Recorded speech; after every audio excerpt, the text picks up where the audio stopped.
ಆಮೇಲೆ ನಮ್ಮಲ್ಲಿ ಹೇಳಿದಂಗೆ ನಮ್ಮ ಸಿನ್ನಪ್ಪ ಸರ್ ಹೇಳಿದಂಗೆ ಈ ಹುಳಿಯಾರಿನಲ್ಲಿ 2 ವಿಭಾಗಗಳನ್ನು ಮಾಡಿಕೊಂಡು ಇವತ್ತು ತುಂಬಾ ಹೆಚ್ಚಿನ ಒಂದು ಧರ್ಮಸ್ಥಳ ಕ್ಷೇತ್ರದ ಬಗ್ಗೆ ಒಂದು ಗೌರವ ಇಟ್ಕೊಂಡು, ಒಂದು ಪೂಜನೆಯ ಭಾವ ಇಟ್ಕೊಂಡು, ಧರ್ಮಸ್ಥಳದ ಒಂದು ಸಂಘದ ಬಗ್ಗೆ, ಧರ್ಮಸ್ಥಳದ ಒಂದು ಸಂಸ್ಥೆಯ ಬಗ್ಗೆ, ಸನ್ಮಾನ್ಯ ಶ್ರೀ ಧರ್ಮಾಧಿಕಾರಿಯಾದಂತಹ ಹಿರಿಯ ಹೆಗಡೆ ಅವರ ಬಗ್ಗೆ, ಮಾತೃಶ್ರೀ ಅಮ್ಮನವರಾದಂತಹ ಹೇಮಾವತಿ ಅಮ್ಮನವ್ರ ಬಗ್ಗೆ ವಿಶೇಷವಾದ ಗೌರವ ಇಟ್ಕೊಂಡು ಇವತ್ತು 2 ವಿಭಾಗಗಳಾಗಿ ಇಲ್ಲಿ ಎಲ್ಲ ಪ್ರತಿನಿಧಿಗಳು ಹಾಗೂ ಎಲ್ಲ SP ಅವರು ಸಹ ಇಲ್ಲಿ ಸಂಪೂರ್ಣವಾಗಿ ವಿಶೇಷವಾದ ಕೆಲಸ ಮಾಡ್ತಿದ್ದಾರೆ.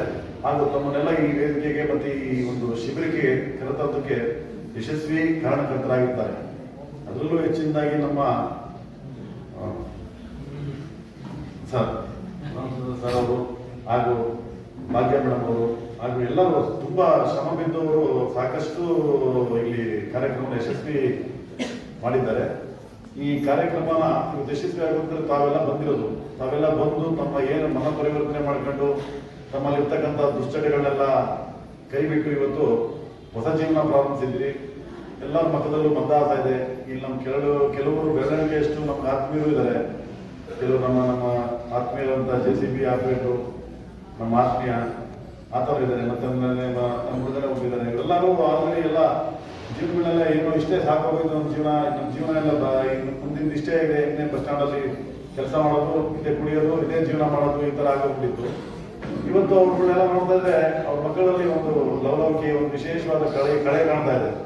ಆಮೇಲೆ ಆ ತಾಯಂದ್ರಲ್ಲಿ ಅವರ ಶ್ರೀಮತಿ ಅವರ ಮಕ್ಕಳಲ್ಲಿ ಎಷ್ಟು ಸಂತೋಷ ಕಾಣ್ತಾ ಇದೆ. ಇದು ನಮಗೆ ಮಾನಸಿಕವಾಗಿ ತುಂಬಾ ಸಂತೋಷವಾದ ವಿಚಾರ. ಯಾಕಂದ್ರೆ ಇವತ್ತು ಇಷ್ಟು ಜೀವನ ಪರಿವರ್ತನೆ ಮಾಡಿಕೊಂಡು ಅಷ್ಟು ಸುಲಭವಾದ ಮಾತಲ್ಲ.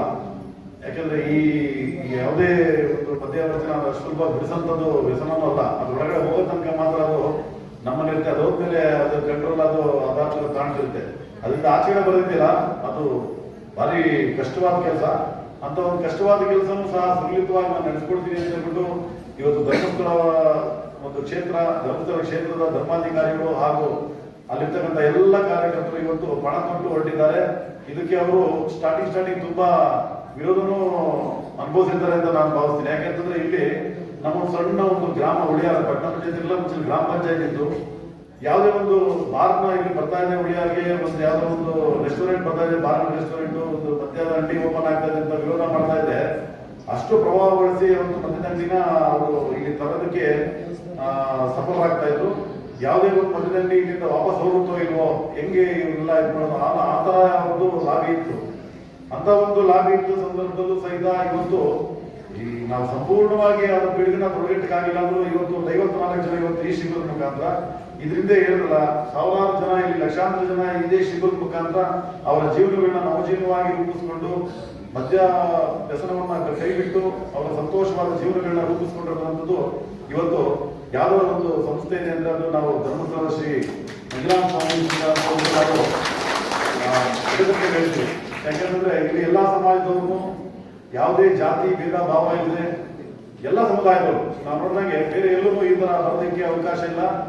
ಹಿಂದೂ, ಮುಸಲ್ಮಾನರು ಮತ್ತು ಕ್ರೈಸ್ತರು ಎಲ್ಲಾ ಸಮುದಾಯದವರು ಸಹಿತ ಧರ್ಮಸ್ಥಳ ಸಂಘದಲ್ಲಿ ಬಂದು ನಾವು ಧರ್ಮಸ್ಥಳ ಸಂಘದಲ್ಲಿ ಗ್ರಾಮಾಭಿವೃದ್ಧಿನಲ್ಲಿ ಮತ್ತೆ ಎಲ್ಲವನ್ನು ಪ್ರೋತ್ಸಾಹಿಸಿಕೊಂಡು ಸಂಪೂರ್ಣವಾಗಿ ನಾವು ಜೊತೆಯಲ್ಲಿ ಇರ್ತೀವಿ ಅಂತ ಹೇಳ್ಬಿಟ್ಟು ಎಲ್ಲಾ ಸಮುದಾಯವನ್ನು ಬಂದು ಪಾಲ್ಗೊಳ್ಳುತ್ತೆ. ಅದೇ ರೀತಿಯಾಗಿ ಧರ್ಮಸ್ಥಳ ಸಂಘ ನಮಗೆ ಇದೊಂದೇ ವಿಚಾರವಾಗಲ್ಲ, ಇದನ್ನೇ ಹೆಚ್ಚಿನದಾಗಿ ಇನ್ನೂ ಗ್ರಾಮಾಭಿವೃದ್ಧಿಗೋಸ್ಕರ ಕೈಗೊಳ್ಳುತ್ತಿರುವಂತಹ ಕಾರ್ಯಗಳು ಸಾಕಷ್ಟಿದೆ.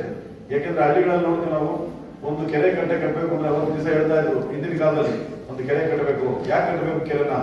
ಈ ಮುಂದಿನ ಪೀಳಿಗೆಗೋಸ್ಕರ ನಾವು ನೀರಿನ ಮತ್ತೆ ಅಂತರ್ಜಲನ ನಾವು ದೊರಕಿಸ್ಕೊಡ್ಬೇಕು ಅಂತಂದ್ರೆ ನಾವು ಕೆರೆ ಕಟ್ಟೆಗಳನ್ನ ಕಾಪಾಡ್ಕೊಳ್ಬೇಕು ಅಂತ. ಇವತ್ತು ಈ ಕೆರೆ ಕಟ್ಟೆ ಕಟ್ಟೋದ್ರಲ್ಲಿ ಧರ್ಮಸ್ಥಳ ಸಂಘ ಒಂದು ಮಹತ್ತರವಾದ ಒಂದು ಪಾತ್ರವನ್ನು ವಹಿಸಿದೆ. ಯಾಕಂದ್ರೆ ನಾವು ನೋಡಿದಾಗ ಈ 4 ಕಟ್ಟೆ ಮತ್ತೆ ಕೆಲವೆಲ್ಲ ಚಿಕ್ಕದಿದೆ ಮತ್ತು ದೊಡ್ಡ ಕೆರೆಗಳೆಲ್ಲ ಸಂಪೂರ್ಣವಾಗಿ ನಶಿಸಿ ಹೋಗಿ ಅವರು ಸ್ವಲ್ಪ ಕೆರೆ ಕಟ್ಟೆಗಳೆಲ್ಲ ಒಡೆದುವಂತ ಪರಿಸ್ಥಿತಿ ಇತ್ತು. ಅದಕ್ಕೆ ಪುನರ್ಜೀವನ ಮಾಡೋದಕ್ಕೆ ಪುನರ್ ಸ್ಥಾಪಿಸೋದಕ್ಕೋಸ್ಕರ ಧರ್ಮಸ್ಥಳ ಸಂಸ್ಥೆ ಪಣತೊಟ್ಟು ನಿಂತಿದೆ. ಅದೇ ರೀತಿ ಮತ್ತೆ ನಮ್ಮ ಏನೀಗ ಗ್ರಾಮಾಭಿವೃದ್ಧಿಗೋಸ್ಕರ ಇವತ್ತು ಎಲ್ಲ ಒಂದು ಸಮಾಜಮುಖಿಯಾದ ಕೆಲಸಗಳನ್ನ ಇವತ್ತು ಧರ್ಮಸ್ಥಳ ಸಂಸ್ಥೆ ಉತ್ಸುಕತೆಯಿಂದ ಮಾಡ್ತಾ ಇದೆ. ಹಾಗೂ ಈಗ ನಾವು ನೋಡ್ತಿದ್ದಾಗೇನೆ ತುಂಬಾ ಸಂತೋಷ ಆಗುತ್ತೆ. ಇನ್ನೂ ಹೆಚ್ಚಿನ ರೀತಿಯಲ್ಲಿ ಈ ಧರ್ಮಸ್ಥಳ ಸಂಘಕ್ಕೆ ನಾವು ಎಲ್ಲರೂ ಕೈ ಜೋಡಿಸಿ ದುಡಿಬೇಕು ಅನ್ನೋ ಮನಸ್ಸು ನಮ್ಗೆ ಆಗಲೇ ಬಂದಿದೆ. ಇನ್ನೂ ಹೆಚ್ಚಿನ ಕಾರ್ಯಗಳಿಗೆ ಅವರ ಜೊತೆಯಲ್ಲಿ ನಾವು ಯಾವತ್ತೂ ಮುಂದೆ ಸಂಪೂರ್ಣವಾಗಿ ನಾವು ತೆಗೆದುಕೊಳ್ತೀವಿ ಅಂತ ಹೇಳ್ಬಿಟ್ಟು ಈ ಮೂಲಕ ನಾವು ಕರೆ ಕೊಡ್ತಾ ನಾವು